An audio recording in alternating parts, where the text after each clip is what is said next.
வணக்கம். நான் device tuition class பேசுகிறேன். ஸோ நம்ம போன வகுப்பில் அதுக்கு முன்னுக்க வகுப்பில் உயிரெழுத்துக்கள் மொத்தம் 12 இருக்குன்னு பார்த்துட்டோம். அதுக்கப்புறம் நம்ம என்ன பார்த்தோம், குறில் நெடியில் பார்த்தோம். ஸோ இன்று நான் இன்றைக்கி என்ன டாபிக் சொல்லித்தர போகிறேன்னா, போன வாட்டியில் நம்ம வாய்மொழியாக நம்ம பார்த்தோம். அம்மா, ஆமாம் அப்படின்னு சொல்லிட்டு நம்ம ஒன்று பார்த்தோம். ஸோ இந்த வாட்டி நான் எழுத்து முறை சொல்லித்தர போகிறேங்க. சொல்கிறது வாய்மொழி நம்ம சொல்கிறது ஈஸி, எழுத்து முறை நம்ம பழகிக்குவோம். ஸோ இன்று நான் எப்படி எழுதுன்னு நான் சொல்லித்தர போகிறேன். உயிர் எழுத்துக்களில் மொதல் எழுத்து அது எப்படி எழுதுன்னு நான் சொல்லித்தர போகிறேங்க. கவனமாக பாருங்கள்.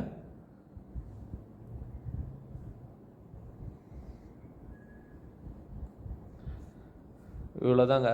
இதுதான் நீங்கள் ஒவ்வொரு நாளைக்கும் தினமும் ஒரு வேலையை முடிச்சுட்டு நீங்கள் சும்மா இருக்க முடியல, ஒரு எந்த புக்காக இருந்தாலும் சரி அதை எடுத்துகிட்டு இந்தமாரி எழுதி நீங்கள் ப்ராக்டிஸ் பண்ணிக்கிங்கன்னா உங்களுக்கு தினமும் ஒரு ஒரு எழுத்து நீங்கள் கற்றுக்கின மாரியே இருக்கும். வீட்டில் சின்ன பிள்ளைங்க இந்தமாரி விளாண்டுட்டு இருக்கிற டைமில் அவங்கக்கிட்ட நீங்கள் உட்கார வச்சு இந்தமாரி சொல்லி கொடுத்தா கூடயும் அந்த பிள்ளைங்க கற்றுக்கோங்க.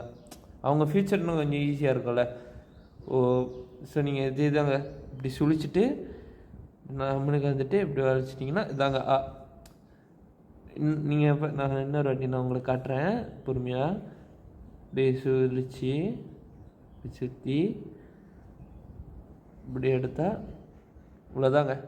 இதுதான் நீங்கள் ஒவ்வொரு நாளைக்கும் தினமும் நீங்கள் செய்ய முடியல, உங்களுக்கு இன்னும் சுலபமாக இருக்குங்க. நீங்கள் எழுத முடியலே அப்படின்னு சொல்லிட்டு ஒவ்வொரு நாளைக்கும் நீங்கள் எழுத முடியல சொல்லிட்டு எழுதுங்க. அப்போ தான் உங்களுக்கு இன்னும் சுலபமாக இருக்கும். இவ்வளோதாங்க, சுலபந்தான். இதே தான் நீங்கள் ஒவ்வொரு நாளைக்கு எழுதி இது பண்ணுங்கள். இதுதாங்க. ஸோ சேனலை மறக்காமல் நீங்கள் பாருங்கள். உங்களுக்கு இன்னும் ஒவ்வொரு வகுப்புலேயும் நான் உங்களுக்கு இன்னும் ஒவ்வொரு வாட்டியும் நான் இன்னும் சுலபமாக உங்களுக்கு சொல்லி தருவேன். இன்றைக்கி அடுத்த கிளாஸில் நான் உங்களுக்கு இன்னொரு நான் சொல்லி கொடுக்குறேன்.